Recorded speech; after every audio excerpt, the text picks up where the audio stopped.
नमस्कार दोस्तों, स्वागत है आपका स्टडी फॉर सिविल सर्विसेज में। वीडियो को पूरा देखिए। कोई भी आपका फीडबैक है, कोई सजेशन है, तुरंत वीडियो में कमेंट करके जरूर बताइए। अच्छा लगे तो वीडियो लाइक जरूर कर लीजिए और ऐसे वीडियो लगातार फ्री में पाने के लिए चैनल को तुरंत सब्सक्राइब कर लीजिए और बेल आइकन को जरूर टैप कर लीजिए ताकि आगे भी सारे वीडियो आपको मिलते रहे। यूट्यूब में फॉलो करते हैं तो प्लीज ये वाला फ्री टेलीग्राम चैनल जरूर ज्वाइन कर लीजिएगा। सारे नोटिफिकेशन, सारे अपडेट यहीं पे आते हैं, ध्यान रखिएगा। स्टडी फॉर सिविल सर्विसेज का कोई भी पेड ग्रुप अगर आपको ज्वाइन करना है तो सिर्फ 856480560660897523864455 यही नंबर है हमारे, सिर्फ जहां पे कॉल या व्हाट्सएप कर सकते हैं। इंस्टाग्राम पे हमारा पेज जरूर फॉलो कर लीजिएगा, स्टडी फॉर सिविल .सर्विसेज है। ट्विटर पे हमको जरूर फॉलो कर लीजिएगा, @study for civils है। सारे क्वेश्चन अटेम्प्ट करिए और स्कोर अपना तुरंत कमेंट करके बताइए। दोस्तों नमस्कार, स्टडी फॉर सिविल सर्विसेज में आप सभी का स्वागत है। यहाँ पे जूनियर असिस्टेंट एग्जामिनेशन के लिए हम पेड क्विज को वीडियो फॉर्मेट में देख रहे हैं। कंटिन्यू करेंगे, यहाँ पे तीसरा वीडियो देखेंगे हम। और हमारे इसके पेड ग्रुप्स भी स्टार्ट हैं। अगर आप एडमिशन लेना चाहते हैं तो इस वीडियो का डिस्क्रिप्शन बॉक्स खोल करके देखिएगा, कॉन्टैक्ट डिटेल हमारी वहाँ पे दे रखी है, उस पर आप कॉन्टैक्ट कर सकते हैं। फर्स्ट क्वेश्चन से स्टार्ट करेंगे हम। पूछा गया आपसे कि कौन सा एक रेशेदार प्रोटीन है, ठीक है। तो हमारे जो ये नाखून होते हैं, नेल्स, हेयर, इनमें पाया जाता है एक प्रकार का प्रोटीन जिसका नाम है क्या, केराटिन, ठीक, अल्फा केराटिन भी कहते हैं। तो ये जो है अपने नेचर में, कह लीजिए प्रकृति में रेशेदार होता है। विकल्प बी। प्लासी का युद्ध एक जो प्रसिद्ध युद्ध है, भारत में इनमें से किस यूरोपीय की पहली जीत थी, ठीक है। तो ब्रिटिश ईस्ट इंडिया जो कंपनी थी उसके भारत में एक प्रॉपर, कह लीजिए, शासक के रूप में स्टैब्लिश होने की दिशा में सबसे पहली जो इनकी निर्णायक युद्ध था वो प्लासी का युद्ध था, ठीक है। ये कब हुआ था? 1757 में, ठीक है। इसके बाद जो सबसे निर्णायक हुआ वो बक्सर का युद्ध हुआ था 1764 में। तो इन दोनों को ध्यान रखेंगे तो ब्रिटिश, है ना, ईस्ट इंडिया कंपनी करेक्ट हो जाएगा। 1947 में स्वतंत्र भारत का पहला कानून मंत्री जो है वो किसको नियुक्त किया गया था? तो ये भीमराव अंबेडकर, ऑप्शन ए।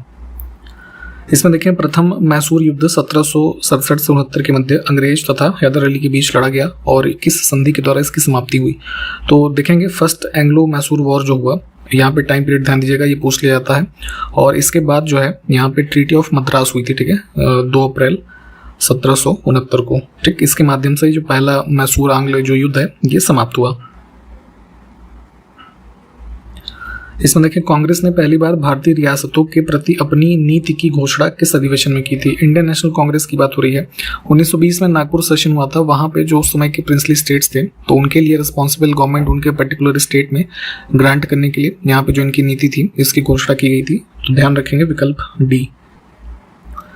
सबसे अधिक अनुर्वर मिट्टी इसमें से कौन सी है, जिसमें मतलब फर्टिलिटी सबसे कम हो इन चारों विकल्पों में, ठीक है। तो यहाँ पे जो हमारी लैटेराइट सॉइल होती है, ठीक, इसमें सबसे ज़्यादा देखेंगे इनफर्टाइल होती है। बाकी जो है जैसे कॉटन सॉइल है तो ये कॉटन के लिए, जो ब्लैक कॉटन सॉइल है, कॉटन की इसमें अच्छी से उपज हो जाती है। एलुवियल सॉइल में ये जो हमारे खाद्यान्न है इनकी उपज अच्छी होती है, ठीक। किस द्वीप में भारत का एकमात्र सक्रिय ज्वालामुखी पाया जाता है, ठीक है। तो अंडमान निकोबार आइलैंड में आप देखते हैं यहाँ पे बैरन आइलैंड जो है, ठीक है। तो ये इकलौता जो ज्वालामुखी है इंडियन टेरिटरी में, कह लीजिए, वो यहाँ पे स्थित है। इसमें देखें हमारे पास जो पॉलीमर्स के एग्जाम्पल लिखे हैं, कौन सा बायोडिग्रेडेबल नहीं है, ठीक है। तो मतलब जैसे कि जो जैव निम्नीकरण से ये समझ सकते हैं कि over the period of time DK होकर के ऑर्गेनिक मैटर के रूप में बदल जाए, है ना। तो ऐसा प्रकृति नहीं होती पीवीसी की, ठीक है। फुल फॉर्म इसका क्या होता है? Polyvinyl chloride. जैसे प्लास्टिक वगैरह, पॉलीथीन, है ना, पॉलीप्रोपिलीन, ये सब एग्जांपल्स हैं जो ये नॉन बायोडिग्रेडेबल हैं, ठीक। बाकी कुछ प्रोटीन के जो सोर्सेज होंगे वो डिग्रेड हो जाएंगे, स्टार्च हो जाएगा, सेलुलोज हो जाएगा, ठीक है। सेलुलोज कहाँ पाया जाता है? घास वगैरह में, आप जानते हैं सबसे ज़्यादा, ठीक। तो इन सारी चीज़ों को ध्यान रखेंगे। इसमें देखें विस्फोटक के उदाहरण हमको चुनना है, ठीक है। तो यहाँ पे 3 नाम दिए हुए हैं, इनको एक्सप्लोजिव के रूप में व्यापक तौर पे यूज किया जाता है। ट्राई नाइट्रोटोल्यूइन, ग्लिसरीन और ये साइक्लो ट्राई मेथिलीन ट्रिनीट्रामाइन, ऐसे पूरा नाम होता है, ठीक है। नाम इनको देख लीजिएगा, अगर ये किसी भी तरीके से मिले तो इनको चुनना है। इसमें देखें पदार्थ तथा उसके उपयोग के संदर्भ में गलत युग्म कौन सा है हमारा?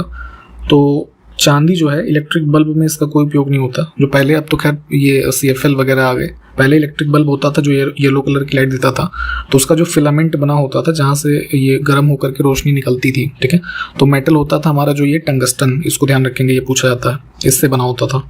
बाकी की जैसे जो चीज़ें लिखी हैं वो उसमें यूज होती हैं चीज़ें। वर्षा का सीजन चल रहा है, मानसून का, ठीक है। तो वर्षा की मात्रा किस कारक पर निर्भर करती है? तो एटमॉस्फेयर में हमारी जितनी ह्यूमिडिटी होगी, है ना, नमी होगी, उस पर डिपेंड करेगा। राज्यसभा का सभापति कौन होता है, ठीक है। तो राज्य जैसे लोकसभा के स्पीकर होते हैं चेयरमैन, उसके सभापति, है ना, वैसे जो हमारा अपर हाउस है राज्यसभा, इसके चेयरमैन जो भारत के उपराष्ट्रपति होते हैं, वाइस प्रेसिडेंट, ठीक, वो होते हैं। महेंद्रगिरी किस पर्वत श्रेणी की सबसे ऊंची चोटी है, ठीक है। तो ईस्टर्न घाट के जो पहाड़ हैं हमारे ईस्ट कोस्ट पे, तो यहाँ पे उड़ीसा के रीजन में देखेंगे, ठीक। इसकी लोकेशन है विकल्प डी।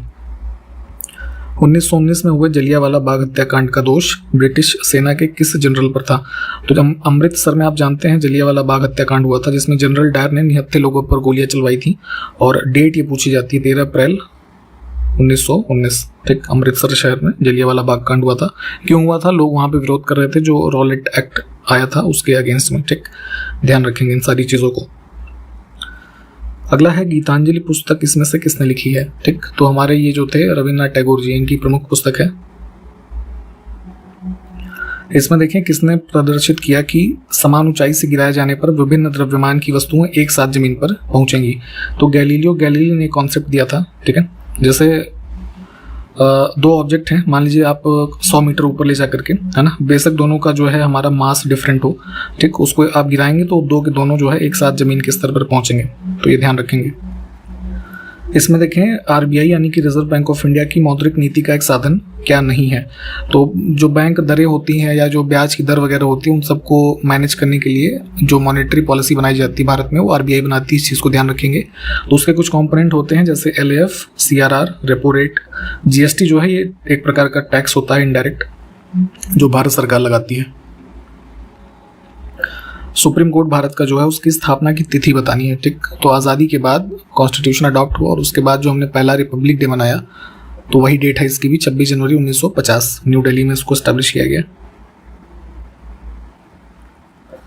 लोकसभा के अध्यक्ष अपना इस्तीफा किसको देते हैं। तो लोकसभा में देखिए नियम ये होता है कि लोकसभा होते हैं स्पीकर और उनके नीचे लोकसभा के डेप्यूटी स्पीकर यानी कि जो है कह लीजिए उपाध्यक्ष, ठीक। तो लोकसभा के अध्यक्ष उपाध्यक्ष को अपना इस्तीफा देते हैं और उपाध्यक्ष अध्यक्ष को।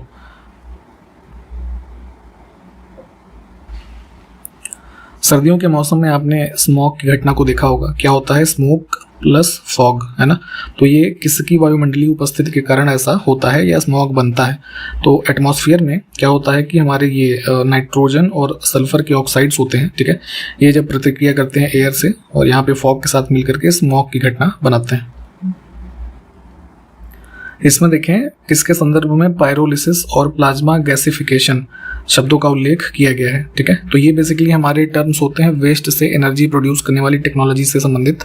जैसे पायरोलिसिस में क्या होता है कि एक जो हमारे प्रोसेस होता है, मतलब ऐसे समझिए, तो डीकम्पोज किया जाता है उसमें हमारे जो ऑर्गेनिक मटेरियल हैं एक बहुत ही ज़्यादा उसको टेम्परेचर पे in the absence of oxygen, ठीक। तो उससे फिर एनर्जी के लिए कुछ जो पावर सोर्स कह लीजिए उसको यहाँ पे कन्वर्ट करके बनाया जाता है, ठीक। तो इन दोनों शब्दों को ध्यान देना है। इसमें देखें ब्लू विट्रियोल का रासायनिक नाम क्या होता है, ठीक है। कॉपर सल्फेट को ब्लू विट्रियोल कहा जाता है। एक बार एक उपग्रह को कक्षा में प्रक्षेपित करने के बाद इसकी गति को नियंत्रित करने वाला एकमात्र बल कौन सा होता है। तो ये जो कोई भी सैटेलाइट लॉन्च की जाती है, ठीक है, और उसके बाद अगर वो जिस ऑर्बिट में उसको छोड़ दिया, उसके जो जिस वाहन से वो गया था, तो उसके बाद वो ग्रेविटेशन की वजह से तो रोटेट करता रहता है अपनी ऑर्बिट में, ग्रेविटी। किस जोड़ी की इकाइयां समान होती हैं, ठीक है। फिजिक्स में आपने यूनिट्स पढ़ा होगा, तो वर्क और एनर्जी दोनों की यूनिट जो एसआई यूनिट होती है क्या होती है आपका? जूल, ठीक। इसको ध्यान रखेंगे। इसमें देखें शराब के नशे में धुत चालक की जांच के लिए पुलिस के द्वारा किए गए सांस परीक्षण में फिल्टर पेपर पर कौन सा पदार्थ होता है। आपने एक डिवाइस देखा होगा, है ना, उसको उसके मुंह में लगा के जो जैसे कि कोई ड्राइवर है तो उसको अल्कोहल टेस्ट करने के लिए उसमें फूंक मरवाई जाती है, ठीक है। तो क्या होता है कि उसमें जो हमारा ये फिल्टर पेपर लगा होता है उस डिवाइस में, तो पोटेशियम डाइक्रोमेट सल्फ्यूरिक एसिड, ठीक, इसका यूज होता है। तो इसमें वो पता चल जाता है कि वो जो है अगर अल्कोहल ड्रिंक किया होगा तो वो उससे रिएक्शन कर जाएगा, है ना। उत्तर प्रदेश के निम्न में से कौन से जिले की सीमा मध्य प्रदेश के साथ साझा नहीं करती है। तो देखेंगे मध्य प्रदेश के साथ काफ़ी बड़ी बाउंड्री हमारे स्टेट की शेयर होती है, जिसमें प्रयागराज, मिर्जापुर, ठीक है, इटावा, इन सब की बाउंड्री लगेगी। अलीगढ़ की नहीं लगती है। एक बार मैप में देख लीजिएगा जितने भी जिले यहाँ पे शेयर करते हैं बाउंड्री। उत्तर प्रदेश की भौगोलिक सीमा सर्वाधिक राज्यों को स्पर्श करती है, कौन सा राज्य इसमें शामिल नहीं है? ठीक है, सबसे ज़्यादा मतलब स्टेट के साथ शेयर करती है उत्तर प्रदेश की बाउंड्री, जिसमें कुल 9 राज्य आते हैं। ठीक है, जैसे देखें कौन कौन से, तो जैसे उत्तराखंड, हिमाचल प्रदेश, ठीक, सहारनपुर की सीमा हिमाचल प्रदेश से लगती है। उसके अलावा दिल्ली जो कि एक यूनियन टेरिटरी है, ठीक है, तो इसको एक यूटी मानेंगे, बाकी स्टेट की संख्या 8 है। फिर हो गया हरियाणा, राजस्थान, ठीक, अब क्या बच गया इधर मध्य प्रदेश, फिर छत्तीसगढ़, बिहार और झारखंड। तो 1 2 3 4 5 6 7 8 9, ठीक। तो उड़ीसा इसमें ऑड हो जाएगा, है ना। निम्न प्रकार की मिट्टी में से किस एक की बुंदेलखंड क्षेत्र में प्रमुखता है? तो हमारे देखेंगे इधर जो मध्य प्रदेश वाला बाउंड्री है, झांसी, ललितपुर, है ना, महोबा, ये सब जो जिले हैं बुंदेलखंड के अंतर्गत आते हैं। तो यहाँ पे हमारी ब्लैक कॉटन सॉइल देखेंगे, ये पाई जाती है। उत्तर प्रदेश के भाबर क्षेत्र में किस प्रकार की मृदा पाई जाती है? तो ये गंगेटिक प्लेन जो देखते हैं, ठीक है, फुट हिल्स जो हिमालय के रीजन है, इधर के रीजन में ये कंकरीली पथरीली प्रकार की जो है मिट्टी पाई जाती है। उत्तर प्रदेश में लाल मिट्टी मुख्यतः कहाँ, किन क्षेत्रों में पाई जाती है? तो लाल मिट्टी का क्षेत्र ये है मिर्जापुर, है ना, सोनभद्र, झांसी, ठीक है, ये वाले जो एरियाज हैं। अब है कि सॉइल अफेक्टेड या जो है सॉल्ट अफेक्टेड सॉइल जो है किस जो है यहाँ पे जिलों की जो युग्म है उसमें या मंडलों में पाई जाती है, ठीक। तो ये हमारा जो है पश्चिमी उत्तर प्रदेश के जो आगरा और अलीगढ़ के रीजन है, ठीक, यहाँ पे ये लवण प्रभावित मृदाएं जो हैं पाई जाती हैं, सॉल्ट कंटेंट इसमें ज़्यादा होता है। निम्नलिखित स्थानों में वर्षा ऋतु में सर्वाधिक जो वर्षा है कहाँ पे होती है? उत्तर प्रदेश में 2 स्थल फेमस हैं, गोरखपुर में सबसे ज़्यादा बारिश होती है और मथुरा में सबसे कम, दोनों स्थलों को ध्यान रखना है। उत्तर प्रदेश में शस्य जलवायु क्षेत्रों की संख्या बतानी है, एग्रो क्लाइमेटिक जोन्स, ठीक है, ये संख्या इंपॉर्टेंट होती है, सीधे सीधे ऐसे ही पूछा जाएगा।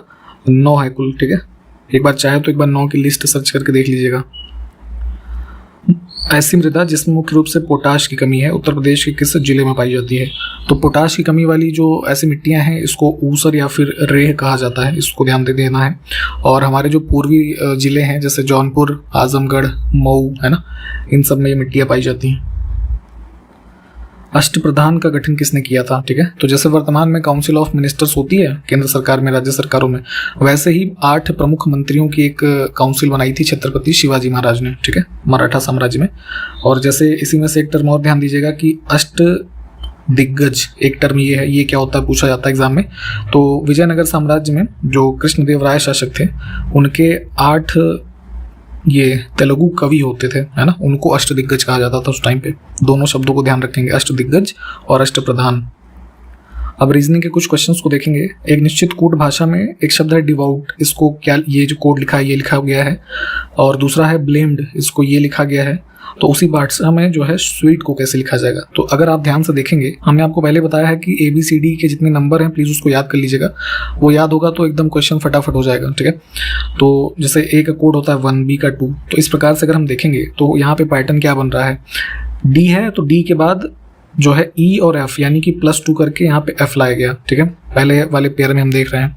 फिर जैसे दूसरा वर्ड हमारा E है तो इसमें क्या हो रहा है, F, G, H और I, यानी कि 4 जोड़ा जा रहा है, ठीक। फिर तीसरे पे आएंगे V पे, तो V के बाद फिर से 2 ही हो रहा है ना, तो यहाँ से X आ गया, है ना, W और X। तो इस प्रकार से कुछ देखेंगे तो स्वीट में भी यही पैटर्न फॉलो होगा। तो S के बाद हमारा कौन सा वर्ड आएगा, जो है U, ठीक।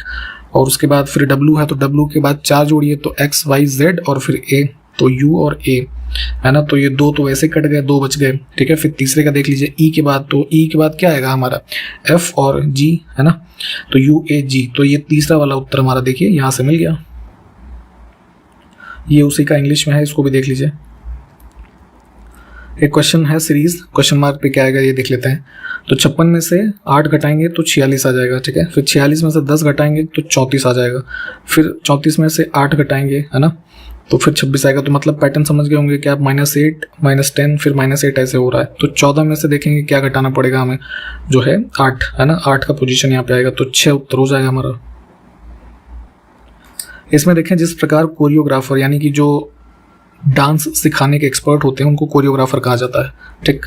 तो तो जैसे इनके हम अगर ये समझे कि ये करते क्या है, ठीक है, तो कोरियोग्राफर या तो डांस सिखाएगा, ठीक है, या फिर वो जैसे नृत्य खुद भी कर सकता है, ठीक है। तो यहाँ पे जैसे इंग्लिश में नृत्य नाटिका, हिंदी में लिखा है, इंग्लिश में इसको बैले पढ़ते हैं, ठीक है। तो बैले डांसिंग एक होती है जिसमें कि गाया नहीं जाता, सिर्फ म्यूजिक के माध्यम से उसमें म्यूजिक होती है और उस पर डांस किया जाता है, ठीक। तो कोरियोग्राफर का संबंध जिस प्रकार बैले डांसिंग से है कह लीजिए, है ना, तो वैसे ही नाटककार यानी कि प्ले राइटर जो है, प्ले राइट का संबंध किससे होगा, तो नाटककार नाटक लिख सकता है ना, या नाटक परफॉर्म कर सकता है। दो रिलेशन बनेंगे यहाँ पे, ठीक। तो यहाँ पे बी विकल्प को चुनेंगे हम। उस विकल्प का चयन कीजिए जो दिए गए शब्दों को तार्किक और सार्थक ढंग से सही क्रम व्यवस्था में दर्शाता है। तो यहाँ ब्रैकेट में देखेंगे हमारे पास 5 नाम लिखे हुए हैं, तो इन सब में देखेंगे सबसे बड़ा क्या होता है, उस प्रकार से हमारे चूंकि कोड दिए गए हैं, तो सबसे बड़ा यहीं से पता, ऑप्शन से ही पता चल जा रहा है कि तीसरा सबसे पहले आएगा, यानी कि हमारा वर्ष जो है सबसे बड़ा होता है। वर्ष के बाद क्या आता है, महीना, तो महीने का कोड है 1, ठीक है, तो 3 फिर 1, फिर महीने के बाद क्या आएगा हमारा ये दिन आ जाएगा, है ना, तो 2 नंबर का कोड ले लेंगे। उसके बाद क्या आ जाएगा, दिन के बाद घंटा, 1 घंटा सबसे बड़ा होगा, तो 4, फिर उसके बाद सबसे छोटा क्या है, मिनट, तो 5, तो 3 1 2 4 5, तो कहाँ मिल रहा है ये ऑप्शन बी में। यहाँ पे देखिए हमारे पास वर्ड है विजन, उसके ही जैसे देख लेते हैं, ठीक है। इसके शब्दों को आपस में हेर फेर कर करके कुछ इस तरीके से लिख दिया गया है, वैसे ही कलर को लिखा गया, तो इसका पैटर्न आप लिख करके देख लीजिएगा। उसी प्रकार येलो का कोड हम देखेंगे, ऑप्शन डी बनेगा इसमें से। अब इसमें हमारे पास एक क्वेश्चन है, तो स्टार लगे हुए हैं यहाँ पे, तो इन स्टार चिन्हों को प्रतिस्थापित करने के लिए दिए गए समीकरण को संतुलित करने के लिए गणितीय चिन्हों के सही संयोजन का चयन करना है। तो यहाँ पे ऑप्शन सी के हिसाब से आप इसको इक्वेशन को सॉल्व कर लीजिएगा, आपको उत्तर आ जाएगा। अब इसमें इंग्लिश के हमारे पास 5 शब्द लिखे हैं जो बी लेटर से स्टार्ट होते हैं। तो डिक्शनरी में जिस हिसाब से ये है ना क्रम होता है इनका, उसी हिसाब से हमको इसको व्यवस्थित करना है। तो इसमें सबसे पहले हमारा वर्ड आएगा ये बंडल, ठीक है, तो BUND तक तो हमारा सेम है, सॉरी BUN तक। फिर 5वें वर्ड में देखेंगे तो बंगल हो जा रहा है एक प्रकार से, है ना, तो 3 के बाद 5 आएगा, ठीक है। उसके बाद पहला लेटर हमारा आ जाएगा U, ब्यूनियन। तो इस हिसाब से जो है विकल्प सी के हिसाब से लगाइएगा, तो सारे जो है डिक्शनरी के हिसाब से आ जाएंगे। अगले क्वेश्चन के लिए हमारे पास इंस्ट्रक्शन है कि 3 कथन के बाद 3 निष्कर्ष दिए गए हैं, कथनों को सत्य मानना है भले ही वो सामान्य ज्ञात तथ्यों से भिन्न प्रतीत होते हों। तो ये जो सिलोगिज्म वाले क्वेश्चन होते हैं, ठीक है, जो स्टेटमेंट में कहा गया है आपको वही मानना है, बेशक वो आम बोलचाल की भाषा में जो चीज़ें होती हैं उससे भिन्न हो, ठीक। तो यहाँ पे इनके आधार पर हमें देखना है कि कौन सा जो उसके बाद स्टेटमेंट के बाद निष्कर्ष दिया है वो तार्किक रूप से उसका अनुसरण करता है। तो क्वेश्चन को आइए देखते हैं पहले स्टेटमेंट्स को। हमारे स्टेटमेंट है सभी पलंग तकिए हैं, ठीक है, तो बना लेते हैं ऐसे थोड़ा सा। ये हमारा हो गया बेड यानी पलंग, तो सभी यानी कि सभी जो बेड है हमारे वो पिलो हैं, तो बेड भी यही हो गया, पिलो भी यही हो गया।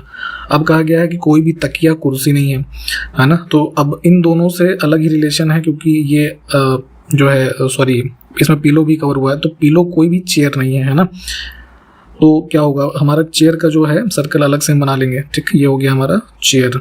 अब कहा गया कि कुछ मेजें कुर्सियां हैं, यानी कि चेयर का कुछ हिस्सा क्या है, टेबल है, ठीक।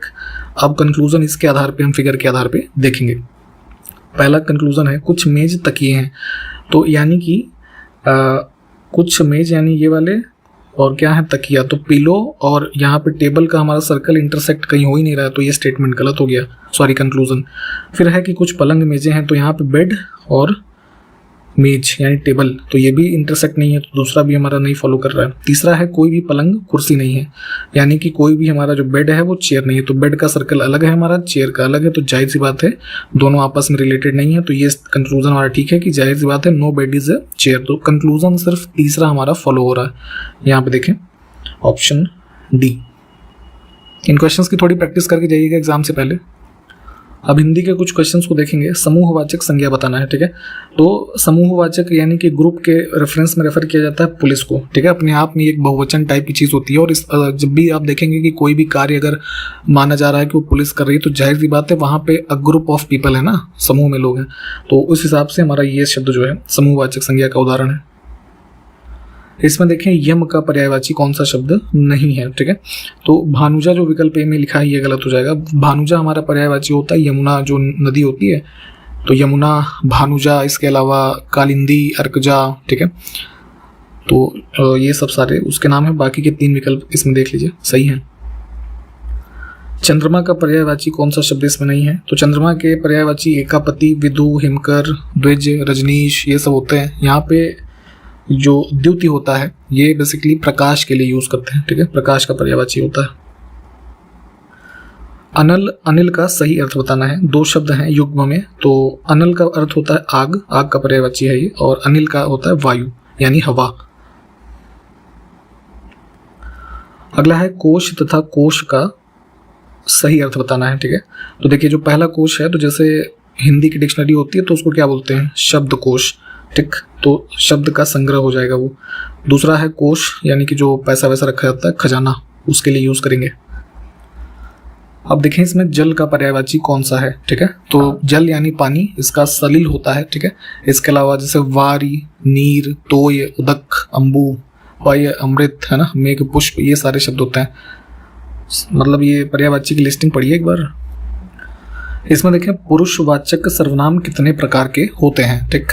तो सर्वनाम ऐसे देखिए परिभाषा के रूप में अगर देखें तो जिन सर्वनाम शब्दों का प्रयोग अगर कोई वक्ता दूसरों के लिए या खुद के लिए भी करता है, ठीक है, तो ऐसी स्थिति में उसको पुरुषवाचक सर्वनाम कहते हैं, ठीक। अब इनके 3 प्रकार के भेद होते हैं या प्रकार होते हैं, कह लीजिए कौन कौन से? उत्तम पुरुष, मध्यम पुरुष और अन्य पुरुष, ठीक।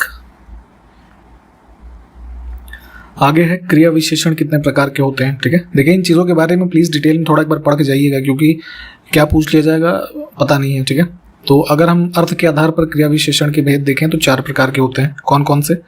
जो है ये आपका कालवाचक, ठीक है, फिर रीतिवाचक, स्थानवाचक और जो है परिमाणवाचक, ठीक। वर्तनी की शुद्धि पूछी जाती है, इसमें कौन सा शुद्ध वर्ड है? तो उन्नति, है ना। इस प्रकार विकल्प ए जैसे लिखा है उस तरीके से लिखा जाएगा। फिर से शुद्ध वर्तनी देखनी है। वर्ड हमारा है अपकीर्ति, है ना, तो विकल्प जैसे ए लिखा है इस तरीके से लिखा जाता है। और उसका अर्थ क्या होता है? जैसे कोई मान लीजिए अपयश दे रहा हो, है ना, बदनामी हो रही हो आपकी, उसके संदर्भ में यूज करते हैं। अतिथि शब्द का विलोम बताना है, ठीक है। गेस्ट के लिए हम अतिथि शब्द का यूज करते हैं और उसी गेस्ट का सत्कार करने वाला जो होता है उसको आतिथेय कहा जाता है, ठीक। तो अतिथि का विलोम आतिथेय, इसको ध्यान रखेंगे। अगला शब्द हमारा है कठोर, इसका विलोम बताना है। तो कठोर का मतलब आप जानते ही हैं कि कोई चीज सख्त हो, है ना, ठोस, कड़ा हो, इस तरीके से। तो उसका विलोम में हम कोमल शब्द को यूज करेंगे, है ना, कोमल या कह लीजिए मुलायम, ठीक। श्री गणेश का विलोम बताना है, ठीक है। तो जैसे कोई भी कार्य स्टार्ट करने के समय श्री गणेश कहा जाता है कि हम उसका स्टार्ट कर रहे हैं, ठीक है। और समाप्ति पे शब्द जो यूज होता है इति श्री। अगला शब्द है स्थावर, इसका विलोम बताना है, ठीक है। तो स्थावर का जो है विलोम होता है जंगम, ठीक है, स्थिर एक तरीके से। समुद्र मंथन करना का अर्थ क्या होगा? एक मुहावरा जैसे यूज करते हैं, ठीक है। तो जैसे आपने पौराणिक कथाओं में पढ़ा होगा कि देवताओं और असुरों के मध्य जो समुद्र मंथन हुआ, ठीक है, उसके माध्यम से कई सारी चीजें प्राप्त हुई, अमृत वगैरह। तो उसका तात्पर्य वहीं से निकाला जाता है कि समुद्र मथना यानी कि कठोर परिश्रम करना, ठीक है, क्योंकि समुद्र इतना विशाल है तो उसको मथना जो है वो इसके मट्ठे की तरह बहुत ही जो है आसान नहीं है, ठीक है, कठिन कार्य है। काला अक्षर भैंस बराबर, इसका अर्थ क्या होता है, ठीक है। तो कोई व्यक्ति जो अनपढ़ होता है उसके संदर्भ में यूज करते हैं कि उसके लिए काला अक्षर लिखा हो चाहे भैंस हो, दोनों के रंग एक जैसे होते हैं तो उसके लिए दोनों चीजें समान हैं। एक मुहावरा है आगे नाथ न पीछे पगहा, इसका अर्थ क्या होगा? जैसे गांव में अगर आप गांव से संबंध रखते हैं तो आपने देखा होगा गाय भैंसों के आगे, जैसे स्पेशली बैल का एग्जांपल ले लेते हैं, तो उनके नाक में एक जो है नाथ पहनाई जाती है उनको कंट्रोल में रखने के लिए, ठीक है। और पगहा जिससे उनको खूंटे से बांध के रखा जाता है वो, ठीक। तो वही यहाँ पे कहा गया है कि ऐसे किसी व्यक्ति जिसके ना नाथ हो ना पगहा लगा हो तो क्या है वो? अपने तरीके से बंधन रहित है ना, पूरी तरीके से जो है। तो विकल्प ए को चुनेंगे। गरिमा शब्द का विलोम बताना है। तो गरिमा का विलोम होता है लघिमा, विकल्प बी, जिसके आर पार देखा जा सके, ठीक है। तो कुछ प्रकार के ऐसे कांच आते हैं ना, ट्रांसपेरेंट होते हैं, तो एक तरफ से दूसरी तरफ आप आर पार देख सकते हैं, तो वो क्या हो गया, पारदर्शी। और जब वहीं पे आप उसका एग्जांपल ले लीजिए, शीशे का मिरर जो होता है, हम लोग ऐसे चेहरा देखने के लिए यूज करते हैं, तो उसके हम दूसरी तरफ नहीं देख पाते ना, तो वो क्या है, वो अपारदर्शी हुआ। ठीक। कंप्यूटर साक्षरता दिवस कब मनाया जाता है विश्व भर में? तो ये होता है 2 दिसंबर को, जिसमें आप कुछ ये करते हैं, सर्च करते हैं, ठीक है, सर्च इंजन जैसे गूगल, ठीक है, बहुत पॉपुलर है। उसी प्रकार से डक डक गो भी एक होता है, ये बिंग होता है। ठीक। इसके अलावा जैसे और भी सारे कई हैं, ठीक है, परंतु जावा जो है एक प्रोग्रामिंग लैंग्वेज है। 1 गीगाबाइट किसके बराबर होता है? ठीक है, जैसे आपके मोबाइल में डेटा मिलता होगा ना 1.5 GB, तो यहाँ पे जैसे 1 GB का एग्जांपल लें तो उसमें कितने मेगा, उससे GB से छोटी हमारी यूनिट होती है मेगाबाइट, है ना, मेगाबाइट से छोटी किलोबाइट। ठीक है, फिर ऐसे बाइट, ठीक, इस प्रकार से होता है क्रम। तो MB होते हैं 1024। IC चिप्स के बारे में हमने बात की है लगातार, ठीक है, कंप्यूटर में जो है मुख्य रूप से इस्तेमाल होते हैं। तो किसके बने होते हैं ये? तो सिलिकॉन से बने होते हैं। कंप्यूटर में इस प्रकार के शॉर्ट फॉर्म्स पूछे जाते हैं, ठीक है। तो यहाँ पे एक हमारा शब्द है HTTP, ठीक है, इसका जो है पूरा पूर्ण रूप क्या होगा? तो हाइपर टेक्स्ट ट्रांसफर प्रोटोकॉल। जैसे WWW का आप जानते होंगे, वर्ल्ड वाइड वेब, है ना, तो ये सब शॉर्ट फॉर्म्स भी जानते रहिए। यहाँ पे हमारे पास इनपुट डिवाइस कौन सा एक नहीं है, ठीक है। तो माउस से हम इनपुट देते हैं, कीबोर्ड से बटन दबाते हैं तो इनपुट देते हैं, कोई भी चीज़ स्कैन करते हैं तो स्कैन होकर के हमारे कंप्यूटर में आती है, वो भी इनपुट दे रहे हैं। तो मॉनिटर में क्या होता है? मॉनिटर में कोई चीज़ हमें दिखती है ना, तो आउटपुट दे रहा है हमें। इनपुट से आउटपुट में परिवर्तन होता है किस प्रकार से? ठीक है, तो कोई भी, जैसे आपने मान लीजिए कोई बटन दबाई, ठीक है, कीबोर्ड में, तो क्या हुआ? वो हमारे CPU के द्वारा ही तो उसका जो एक्शन होगा वो परफॉर्म होगा। तो CPU ने उसको अंडरस्टैंड किया, उसको एक्शन को किया, और फिर उसका जो डिस्प्ले है वो आपको उस पर कंप्यूटर पर दिखता है, तो आउटपुट मिला हमें। ठीक है, तो क्या हुआ? CPU का मुख्य रूप से यहाँ पे जो है रोल हुआ है। इसमें देखें, भारत में निर्मित प्रथम कंप्यूटर का क्या नाम है? ठीक, तो देखिए यहाँ इन विकल्पों में जो नाम लिखे हुए हैं, इसमें तो हो जाएगा सिद्धार्थ। ये अराउंड 1986 में डेवलप किया गया था और इसको इंस्टॉल किया गया था बेंगलुरु के एक पोस्ट ऑफिस पे। ठीक है, और अगर हम बात करें इससे पहले भी बेसिकली जो हमारा Tata institute of fundamental research था, ठीक है, तो वहाँ पे एक कंप्यूटर सबसे पहले इंस्टॉल किया गया था, है ना। तो मतलब ये शॉर्ट फॉर्म है, उसको जो है TIFRAC कहते हैं। ठीक है, Tata institute of fundamental research atomic calculator, sorry atomic नहीं, ऑटोमेटिक कैलकुलेटर। ठीक, तो ये जो है यहाँ पे TFIR जो लैब थी उसमें स्टैब्लिश किया गया था अराउंड 1956 के। ठीक है, तो अगर विकल्प में ये मिलेगा तो इसको चुनिएगा, अदरवाइज सिद्धार्थ को चुनिएगा। ठीक, और ये जो जैसे पूछते हैं कि भारत में निर्मित प्रथम सुपर कंप्यूटर कौन सा है, ठीक है, तो परम नाम है उसका। ठीक, तो इन सारी बातों को ध्यान रखेंगे। इंटीग्रेटेड सर्किट चिप का विकास किसने किया है? ठीक है, तो अभी हमने बात की कि कंप्यूटर्स में IC चिप्स का यूज होता है व्यापक रूप से, जो कि सिलिकॉन से बनी होती है। तो सबसे पहले जो कह लीजिए इसको बनाने का श्रेय या डेवलप करने का श्रेय जाता है, तो साइंटिस्ट थे JS किल्बी। ठीक है, इन्होंने ऑप्शन डी। कीबोर्ड में फंक्शन की संख्या कितनी होती है? ठीक है, सबसे जो कीबोर्ड में ऊपर की आप रो देखते हैं, ठीक है, तो सबसे पहला बटन उसमें होता है एस्केप का। उसके बाद देखेंगे तो F1 F2 ऐसे करके कुल 12 फंक्शन कीज होती हैं। ठीक है, जिसपे कुछ अलग अलग हमारे फंक्शंस जो है असाइन किए होते हैं, तो बी विकल्प को चुनेंगे। ठीक, इसी के साथ यहाँ पे इस वीडियो को हमने कंप्लीट किया है और सारे क्वेश्चंस को जो हमने बताए हैं रीजनिंग वगैरह में उसको सॉल्व कर लीजिएगा। हम इस सीरीज को आगे कंटिन्यू करेंगे अगले वीडियो में। तब तक के लिए नमस्कार, जय हिंद।